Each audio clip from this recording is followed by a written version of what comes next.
Brought to you by TechnoSpark 20 series smartphones.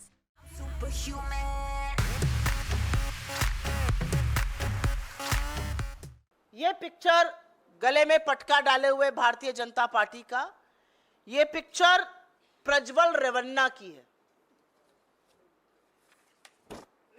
यहां मंच पर मोदी जी के साथ अभी 14 अप्रैल को प्रज्वल रेवन्ना हासन से एमपी हैं। ये देखिए, मोदी जी के वृहद परिवार का हिस्सा है। ये पूर्व प्रधानमंत्री एचडी देवगौड़ा जी के पोते हैं, पौत्र हैं। मोदी का परिवार वाले वृहद परिवार का भी हिस्सा है।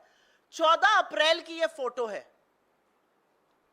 14 अप्रैल बमुश्किल 2 हफ्ते पहले की। ये जेडीएस से सांसद हैं, हासन से बीजेपी और जेडीएस के साझा उम्मीदवार हैं। 2 हफ्ते पहले जब मोदी इनके साथ मंच साझा कर रहे थे मैसूरू में, तो इनकी खूब तारीफ करी थी, इनकी पीठ ठोकी थी और इनके लिए वोट मांगा था।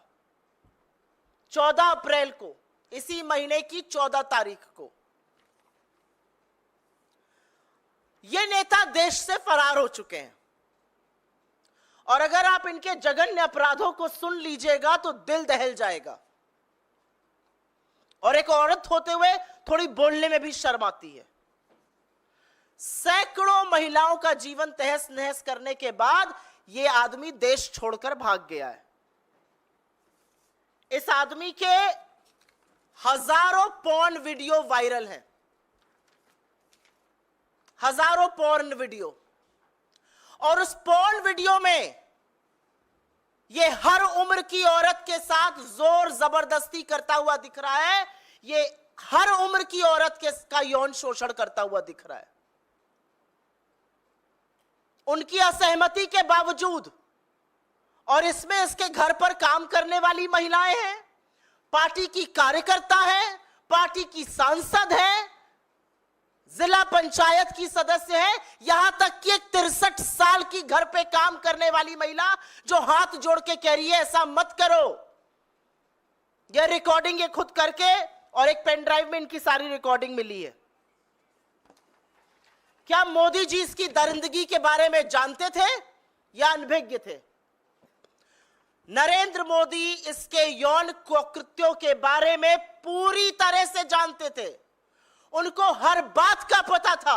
उनको पता था कि इसके हजारों अश्लील पॉर्न वीडियो है जहां पर इसने औरतों के साथ जघन्य यौन उत्पीड़न का काम किया है, सैकड़ों औरतों की जिंदगी बर्बाद करी है।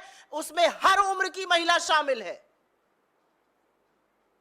बुजुर्ग 63 साल की काम करने वाली घर पर से लेकर सांसदों और कार्यकर्ताओं तक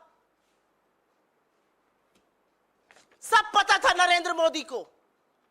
सब पता था 14 अप्रैल को जब वो मिल रहे थे, सब पता था जब उसको अपना साझा उम्मीदवार बना रहे थे। दिसंबर 2023 में बीजेपी के ही एक नेता देवराज गौड़ा ने बीजेपी के शीर्ष नेतृत्व को, नरेंद्र मोदी, अमित शाह और जेपी नड्डा को यह चिट्ठी लिखी, प्रदेश अध्यक्ष को चिट्ठी लिखी और उन्होंने पेन ड्राइव के बारे में जानकारी दी, प्रज्वल रेवन्ना के यौन विचलन के बारे में जानकारी दी और कहा इस आदमी को उम्मीदवार मत बनाइएगा। दिसंबर 2023, 4 महीने पहले। 11 जनवरी 2024 को देवराज गौड़ा ने प्रज्वल के खिलाफ बीजेपी आला कमान को लिखा था। उसके बाद उन्होंने प्रेस वार्ता की, सार्वजनिक किया इस सारी बात को और बताया कि ऐसा आदमी है, इसके ये कुकृत्य है, ये बातें सामने आई हैं, इसको टिकट नहीं देना चाहिए, इसको उम्मीदवार नहीं बनाना चाहिए। पहले लिखा और उसके बाद बीजेपी के आला कमान को सूचित किया, प्रेस वार्ता की। उसके बाद फरवरी और मार्च में फर्जी चाणक्य, इस देश के गृह मंत्री अमित शाह कर्नाटक के दौरे पे जाते हैं, मैसूर पहुंचते हैं और तब पूर्व बीजेपी विधायक प्रीतम गौड़, पूर्व विधायक एटी रामास्वामी और कार्यकर्ताओं ने इस प्रज्वल रेवन्ना की उम्मीदवारी के खिलाफ उनको कहा ऐसे व्यक्ति को टिकट मत दीजिए। इसके यौन कुकृत्य के चर्चे बहुत फैले हुए हैं। इसने हर उम्र की औरत का शोषण किया है। इसके तमाम हजारों वीडियो पेन ड्राइव पर है। इसने सैकड़ों औरतों की जिंदगी तबाह करी है। मार्च तक अमित शाह से मिलकर बीजेपी के पूर्व विधायकों ने, उनके नेताओं ने मैसूरू में यह बात कही। तो अमित शाह और नरेंद्र मोदी सब कुछ जानते थे। वो जानते थे कि ये कैसे आदमी को उम्मीदवार बना रहे हैं। वो जानते थे ये कितना जघन्य अपराधी है, और उसके बाद भी उन्होंने हासन की सीट से उसको अपना उम्मीदवार बनाया। कर्नाटका की महिला आयोग ने इस मामले का स्वतः संज्ञान लिया। जैसे ही उनके जानकारी में यह आया, उन्होंने एसपी को नोटिस जारी की और सीएम से इस भयावह घटना पर एसआईटी के गठन की मांग करी। अगले दिन एसआईटी गठित हुआ, और जैसे ही एसआईटी गठित होता है, हासन का ये उम्मीदवार, नरेंद्र मोदी का चहेता, उनका दुलारा, उनके वृहद परिवार का हिस्सा, ये देश छोड़कर भाग जाता है। एसआईटी पूरी कोशिश कर रही है, एसआईटी हर संभव प्रयास कर रही है इसके प्रत्यार्पण का, कि भारत लाके इसकी जांच पूरी की जा सके।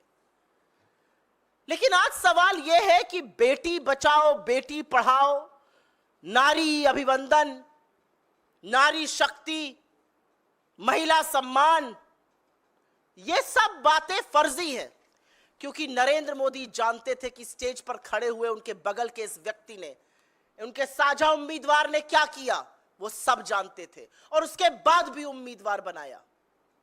तो आज प्रधानमंत्री को इस बात का जवाब देना पड़ेगा कि किस हैसियत से, क्या सोचकर आपने इतने घिनौने दरिंदे को अपना साझा उम्मीदवार बनाया, और हर बार आप महिलाओं के खिलाफ अपराध करने वालों के साथ ही क्यों खड़े होते हैं। प्रधानमंत्री चुप रहेंगे, देश की महिला बाल विकास मंत्री, जैसा कि आप सब जानते हैं, मौन धारण कर लेती हैं। महिला सुरक्षा, महिला अपराध का कोई भी मुद्दा हो, वो सिर्फ एक मुद्दे पर बोलती है, और वो आप सब मुझसे बेहतर जानते हैं। और देश का महिला आयोग, रेखा शर्मा, जो चश्मा उतारेंगी नहीं, क्योंकि चश्मे से बीजेपी और घटक दल के कोई अपराध नजर नहीं आते, उनको तो मानो सांप सूंघ गया है। नोटिस पे नोटिस, नोटिस पे नोटिस, नोटिस पे नोटिस भेजेंगी विपक्ष को, लेकिन भाजपा के कुकृत्यों को, भाजपा के घटक दलों के कुकृत्यों को, इतने जघन्य अपराधी का कोई संज्ञान नहीं लिया जाएगा। नील बटा सन्नाटा। तो अगर इस दरिंदे से घिन आती है, उससे ज्यादा घिन उन लोगों से आती है जो इसको संरक्षण देते हैं। लेकिन क्या ऐसा पहली बार हुआ है? क्या ऐसा पहली बार हुआ है कि नरेंद्र मोदी ने उन लोगों का साथ दिया है जो महिलाओं का शोषण करते हैं? बिल्कुल नहीं। कुलदीप सिंह सेंगर की गिरफ्तारी तब हुई थी, जो दोषी पाए गए थे हत्या और बलात्कार के। गिरफ्तारी तब हुई थी जब इलाहाबाद हाई कोर्ट को बोलना पड़ा था, चिन्मयानंद पर कोर्ट को बोलना पड़ा था। सोनभद्र के विधायक राम दुलार गोंड, जो पॉक्सो में नाबालिग के रेप के दोषी पाए गए, उनको टिकट तब दिया था जब उनके ऊपर पॉक्सो का मुकदमा चल रहा था। चाहे वो उत्तराखंड की अंकिता भंडारी हो, चाहे वो गुजरात की बिल्किस बानो हो, और चाहे वो दिल्ली में बैठी हुई सबसे होनहार बेटियां हो जो यौन शोषण का आरोप लगाती हैं, उनको बूटों के तले रौंदा जाता है। लेकिन आरोपी को मोदी जी गोदी में बिठाकर संरक्षण देते हैं। आज तक उसका टिकट नहीं काट पाए हैं। और मैं बृजभूषण शरण सिंह की बात कर रही हूं। हर बार आधी आबादी के खिलाफ जघन्य कुकृत्य करने वालों के साथ नरेंद्र मोदी क्यों खड़े होते हैं? हर बार वो चुप क्यों रहते हैं?